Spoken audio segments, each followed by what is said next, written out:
আসসালামু আলাইকুম রহমতুল্লাহ বারকাতু। আচ্ছা, অনেকে আমাকে রিকোয়েস্ট করেছেন যে আমি ইউজুয়ালি নোটস কীভাবে নিই অথবা নোটস কীভাবে নেওয়া সাজেস্ট করতে। তো আমি ইনশাআল্লাহ ছোটো ভিডিওটার মধ্যে আমি জাস্ট দেখাচ্ছি আমার ফোন রেকর্ড করে। আগে থেকে আমি বলে দিই, আমি সাধারণত আমার নোটস এবং সব কিছু আমি আমার আইপ্যাডে করাটাই বেশি প্রেফার করি। ইটস বিকজ আমার অ্যাপেল পেন্সিল এবং আইপ্যাডটা আমার কাগজ কলমেকে রিপ্লেস করে, এন্ড আমি সব কিছুকে এক জায়গায় রাখতে পারি এবং স্ক্রিনটা বড়। বাট হ্যাভিং সেড দ্যাট, আমি মোবাইলে কেন দেখাচ্ছি, এই অ্যাপগুলো আপনি আইপ্যাডেও ইউজ করতে পারেন অথবা আপনার মোবাইলেও ইউজ করতে পারেন রেফারেন্সগুলোর জন্য। আর নোটস আপনি কোথায় নেবেন এটা তো আপনার বিষয়, আপনি মোবাইলেও নিতে পারেন, আপনি আইপ্যাডেও নিতে পারেন।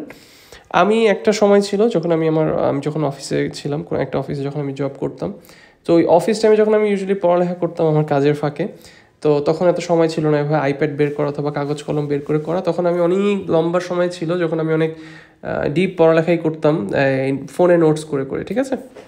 তো আমি আমার পুরো ওয়ার্ক ফ্লোটা দেখাচ্ছি, মানে আমার নোটস করার যে সিস্টেমটা সেটা আমি আপনাদেরকে দেখাচ্ছি ইনশাআল্লাহ, এবং আশা করি আমি যে এই ভিডিওটা আপনাদের জন্য বেনিফিশিয়াল হবে।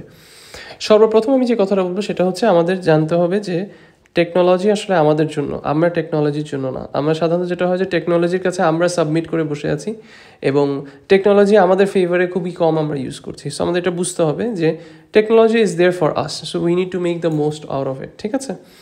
এই যুগে আমি যেটা করি, কোনো স্কলারের আমি যখন লাইভ ক্লাসে বসি আমি কোনো নোটস করি না। সর্বোচ্চ ওই শেখ যেটা পড়াচ্ছে, যেমন ইভেন আমি যখন মদিনায় কিছুদিনের জন্য যখন শেখ আব্দুর রাজ্জাক আল বাদার হাফিজাহুল্লাহর সামনে বসার সুযোগ পেয়েছিলাম, আমি জাস্ট উনি যে বইটা পড়াচ্ছে ওই বইটা আমি হাতে নিয়ে বসছিলাম, কিন্তু আমি কোনো নোটস করছিলাম না। আমি শেখের দিকে তাকিয়েছিলাম একদম ফুল টাইম এবং বইটা জাস্ট যখন ওনার রিডার বইটা পড়ছিল আমি বইটা ফলো অলং করছিলাম, যাতে অ্যাটলিস্ট আমি জানি যে কোথায় আছি। But all the time I was focusing on the Sheikh কী বলছে। এটার কারণটা কি? এখন অনেকে বলতে পারেন, কেন নোটস করার কি দরকার নেই? না, এটার কারণটা হচ্ছে আমি আমার পুরো মনোযোগ দিয়ে ওই লেকচারটা শুনেছি এবং তার 1-2 ঘন্টার মধ্যেই ওইটার রেকর্ডিং আবার দিয়ে দাও অনলাইনে, ঠিক আছে। তা আমি মনোযোগ দিয়ে পুরোনো লেকচারটা শুনেছি, আমার মাথায় একটা ম্যাপ আছে যে আজকে উনি কী কী নিয়ে ডিসকাস করেছে। তারপর আমি বাসায় গিয়ে আমি যখন ওনার রেকর্ডিংটা আবার ছেড়ে, হ্যাভিং সেড দ্যাট, আপনার মেক শিওর করতে হবে যে আপনি এটা করছেন। আপনি আবার এটা না করলে তাহলে আপনার নোটস না করলেও এটা আপনার জন্য ক্ষতি হয়ে যাবে। তো আপনি বাসায় আসার পরে অথবা আপনি ওই লাইভ ক্লাস শেষ করার পরে আমি যখন ওনার রেকর্ডিংটা আবার প্লে করলাম, প্লে করে এবার আমি ওনার কথা ওই বইয়ের সাথে আবার ফলো অ্যালং করে করে করে করে প্রত্যেকটা জায়গায় উনি যা যা বলেছেন পজ করে করে আমি আমার মতো করে নোট করে করে সুন্দর করে গুছিয়ে লিখেছি, ঠিক আছে।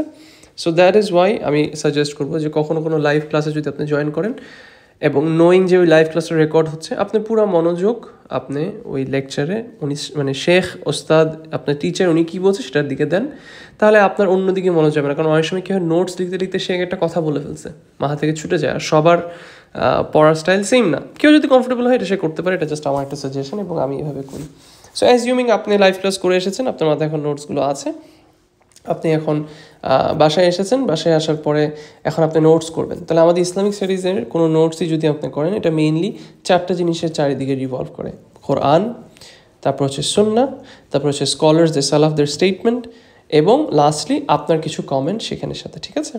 এবং আপনার কমেন্টের মধ্যে হতে পারে আপনি যে শেখের কাছে পড়েছেন ওই শেখ কোরআনের উপর কী কমেন্ট করেছে, ওই আয়াতের উপর অথবা ওই হাদিসের উপর কী কমেন্ট করেছে, অথবা ওই সালাফের ওই কোটের উপর, ওই কোনো স্কলারের কোনো কোটেশনের উপর তিনি কী কমেন্ট করেছেন, এটা।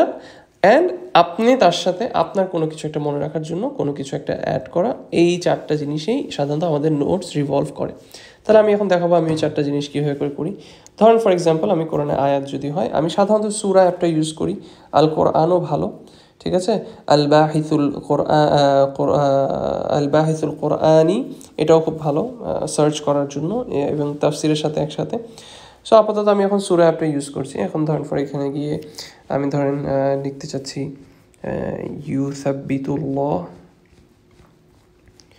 ইউসাব্বিতুল্লাহুল্লাযীনা আমানু বিল কাউলি সাবিতি ফিল হায়াতিদ দুনিয়া ওয়া ফিল আখিরা, ঠিক আছে। তাহলে ধরেন এই আয়াতটা আমি বের করলাম, এটা আমি এখানে দিব, এখানে দিয়ে আমি এটাকে শেয়ারে দিলে আমি এটাকে ইমেজ হিসেবে শেয়ার করতে পারবো, টেক্সট হিসেবে শেয়ার করতে পারবো, দোনোটাই করতে পারেন। আমি সামটাইমস ইমেজ হিসেবে করি, সামটাইমস টেক্সট হিসেবে করি, আমি দোনোটাই করে দেখাচ্ছি। ইমেজ হিসেবে শেয়ার দিয়ে আমি কপি দিলাম, কপি দিয়ে আমি এখানে অ্যাপেল নোটস ইউজ করছি, আপনি আপনার যে কোনো নোট টেকিং অ্যাপ ইউজ করতে পারেন। সো এখানে গিয়ে আমি পেস্ট দিলাম, এই দেখেন ছবিটা এখানে করে আসলো সুন্দর করে। এবং এই অ্যাপটা এটাই ভালো জিনিস যে জাস্ট ওই আয়াতটা, আগে পরে কোনো কিছু আনে না, শুধু ওই আয়াতটা আনে। আচ্ছা, আমি যদি অ্যাজ আ টেক্সট নিতে চাই তাহলে জাস্ট আমি এখানে যাব, অ্যাজ আ টেক্সট আমি শেয়ার দিব, কপি, এবং আমি এখানে দিলাম পেস্ট। ঠিক আছে, সো এই কোরআনের আয়াতটা আমি এখানে আনলাম। এরপর ধরুন এখানে শেখ কিছু বলছে, এখানের মধ্যে বিল কাউলি সাবিত, এখানের মধ্যে কিছু কিছু স্কলার এখানের মধ্যে বলছেন this is the 3 questions of the grave. ঠিক আছে, তাহলে আমি লিখতে পারি এখানের মধ্যে ব্রেকেটের মধ্যে ধরুন, অথবা এখানে লিখতে পারি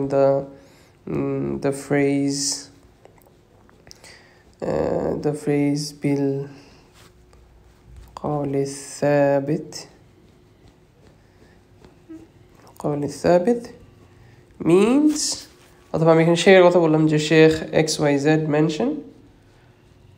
mentioned that the phrase bin qawl thabit means the 3 questions of the grave. ঠিক আছে, তো এইভাবে করে আপনি লিখলেন, আপনার শেখ থেকে আপনি যে কমেন্ট্রিগুলো শুনছেন সেটা আপনি এখানে লিখলেন। আচ্ছা, এরপর ধরেন ওই শেখ কোনো একটা হাদিদ কোট করলো, আমি হাদিদের জন্য যেটা ইউজ করি আল বাহিসুল হাদিসি, এটা ইউজ করি। This is very good. So ধরেন আমি এখানের মধ্যে আমি একটা হাদিদ ধরেন সে ফর এক্সাম্পল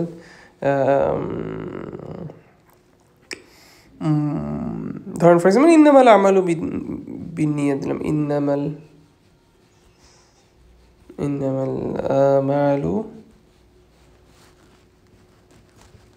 একদম প্রথমেই আসবে এখানে ওকে বিন নিয়া। ঠিক আছে, ইন্নামাল, এই যে ইয়া আইয়ুহান নাস ইন্নামাল আমালু বিন্নিয়া ওয়া ইন্নামা লিকুল্লি ইমরিন মা নাওয়া, অথবা সামিআতু রাসূলুল্লাহ সাল্লাল্লাহু আলাইহি ওয়াসাল্লাম ইয়াকুল ইন্নামাল আমালু বিন্নিয়া। তো দেখেন এখানে এটা এসেছে, তা আমি এটা এখান থেকে এই হাদিসটা আমি এখান থেকে দিব, আমি এটা কপি দিব, এখানে এসে আমি এটা পেস্ট দিচ্ছি, তাহলে আমার হাদিসটা আসলো। ঠিক আছে, এখন আপনি এখানের মধ্যে একটা কমেন্ট লিখতে পারেন যে ধরেন ফর এক্সাম্পল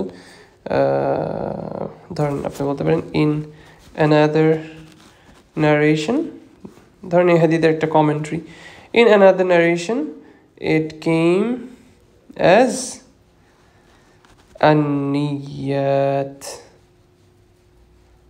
ঠিক আছে, অথবা বিন নিয়াত।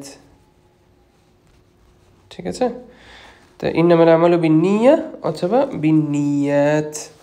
ঠিক আছে, তো এরকম একটা কমেন্ট, আরও এটা একটা কমেন্ট, আপনি আরও অনেক কিছু লিখতে পারেন, জাস্ট আমি এটা বোঝাচ্ছি যে আমি একটা আয়াতের নিচে কিছু কমেন্ট্রি লিখলাম, তারপরে এই যে হাদিদের নিচে আমি কিছু কমেন্ট্রি লিখলাম, ওই শেখ যা যা বলছে, এটা ওয়ার্ডিংয়ের বিষয় হতে পারে, এটা কোনো মিনিংয়ের বিষয় হতে পারে, হোয়াট এভার ইট ইজ। ঠিক আছে, এরপর আপনি এটাও লিখলেন, তারপর আপনি এটা লেখার পরে এখন আপনি ধরেন ওই শেখ কোনো স্যালাফের কোনো একটা স্কলারের কোনো কোটেশন তিনি কোট করছেন। ঠিক আছে, সো আমি সেটার জন্য এই তুরাথ এই অ্যাপটা ইউজ করি, this is very good as well. এখানের মধ্যে আপনি সাধারণত এই আপনি বাহাসে গেলে এখানের মধ্যে যে কোনো কিছু লিখতে, ধরেন আমি লিখতে যাচ্ছি আলী ইবনে আবি তালিবের কথা, আল কাদারু সিররুল্লাহ, তাহলে আল কাদারু সিররুল্লাহ।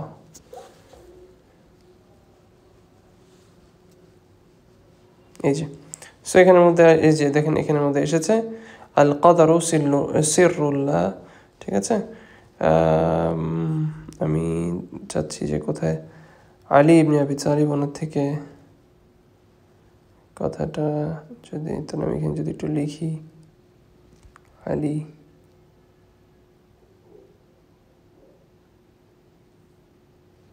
এই যে ক্বালা আলী রাদিয়াল্লাহু আনহু আল কাদারু সিররুল্লাহ। ঠিক আছে, তাহলে ধরুন ফর এক্সাম্পল এই কথাটা একজন কোনো শেখ তিনি কোট করছেন, তাহলে আমি এটা এখান থেকে নিলাম, আমি এটা এখান থেকে নিয়ে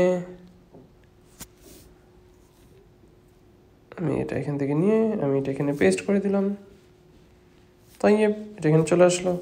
তারপর এখানে আপনি একটা কমেন্ট লিখলেন, this shows that the matters of qadar is sensitive। ঠিক আছে, ও হাকাজা XYZ। ঠিক আছে, তাহলে এই আপনি এখানে কোডসগুলো আনলেন, আপনি কোডসগুলো এখানে লিখলেন, আপনি সেটা নিচে কোনো একটা কমেন্ট লিখলেন, তার সাথে আপনি এক্সট্রা কোনো যদি বেনিফিটস পান, এই কথায় কোনো একটা শেখার কথা শুনছেন, শুনতে শুনতে কিছু একটা বেনিফিট পেলেন, আপনি পজ করে সেটাকে আপনি এখানে বেনিফিট হিসাবে আপনি লিখে রাখলেন, XYZ, ঠিক আছে, যা যা আপনার মনে হয়, ঠিক আছে। তারপর আপনি এভাবে করে কন্টিনিউ করলেন, আবার নেক্সট আরেকটা আয়াত কোড করলো, তা আপনি আয়াতটা এখানে লিখলেন। So this is a way যে আপনি সুন্দর করে আপনার নোটস গুছিয়ে করতে পারেন। And this is really beneficial to be honest. একটা সময় গিয়ে আপনি দেখবেন যে আপনার সব কিছু বিষয়ে এত সুন্দর করে নোটস হয়ে গিয়েছে যে আপনার জন্য খুব ইজি হচ্ছে কোনো কিছু রেফার করতে, অথবা কোনো কিছুতে আসলে কী বোঝানো হয়েছে সেটা আপনার নোটসে আপনি খুব ইজিলি রেফার ব্যাক করতে পারবেন। তো আশা করি this is beneficial for you all. Allah সুবহানাহু ওয়া তাআলা যেন আমাদেরকে তৌফিক দান করেন যে আমরা এই ডিভাইসেসগুলোকে বেস্ট ইউটিলাইজ করতে পারি আমাদের নলেজ সিক করার জার্নির মধ্যে। তাহলে আজকের জন্য এতটুকু। আর আরেকটা জাস্ট রিসোর্স যদি দেখিয়ে দিই, সেটা হচ্ছে আল বাহিসুল কোরআন, বাহিসুল কোরআনি। এখানের মধ্যে কোনো একটা আয়াত যদি আপনি দেন, ধরেন ফর এক্সাম্পল এই সেম ইউসাব্বিতুল্লাহ, আচ্ছা ধরেন ফর এক্সাম্পল এই আয়াতটা এসেছে, এটা আপনি যদি তাফসির চান, এখানে আপনি দেখছেন সবগুলো তাফসির।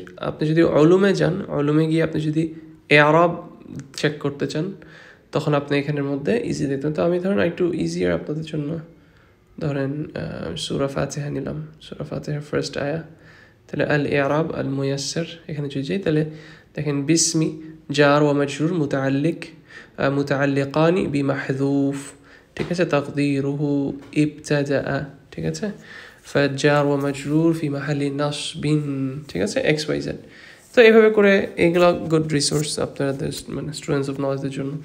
ইনফ্যাক্ট এই সূরা অ্যাপটার মধ্যেও কোনো একটা আয়াতের আপনি কিন্তু এআরাব দেখতে পারবেন। আপনি যখন এখানে যাবেন, এখানে গিয়ে আপনি যদি এই যে গ্রামারে যান, তখন আপনি দেখবেন এখানে মধ্যে তারা, দেখছেন, তারা ফিআলুন মুদারিউন মাজরুরুন ওয়া আলামাতু জাজমিহি হাযফু হারফিল ইল্লা ওয়াল ফাইলু দামিরুন মুস্তাতিরুন তাকদীরুহু আনতা ওয়া হাকাযা, ঠিক আছে। যদি সারফের বিষয় চান, মরফোলজি, আপনি তারা ফিআল মুদারি, ঠিক আছে, এবং এই যে ফাতাহা ইয়াফতাহু, এটা হচ্ছে সেই বাব থেকে, মিন বাব ফাতাহা ইয়াফতাহু, ঠিক আছে। এবং এভাবে করে অন্য সবগুলো ওয়ার্ডেরও আপনি সার্ফে অনেকগুলো বিষয় দেখতে পারবেন ইনশাআল্লাহ বিদিনিল্লাহ। তো আশা করি this was beneficial for you all. Allah সুবহানাহু ওয়া তাআলা যেন আমাদেরকে তৌফিক দান করেন এই কাজগুলো থেকে, এই ভিডিওটা থেকে বেনিফিট হওয়ার, এবং আল্লাহ যেন আমাদের সিকিং অফ নলেজের জার্নিটাকে কবুল করেন, এবং আমাদের সবাইকে যে জান্নাতুল ফেরদৌস দান করেন। সুবহানাক আল্লাহুম্মা বিহামদিক ওয়া নাশহাদু আন লা ইলাহা ইল্লা আনতা ওয়া নাস্তাগফিরুকা ওয়া আতুবু ইলাইক। জাযাকুমুল্লাহু খাইরান। আসসালামু আলাইকুম ওয়া রাহমাতুল্লাহ।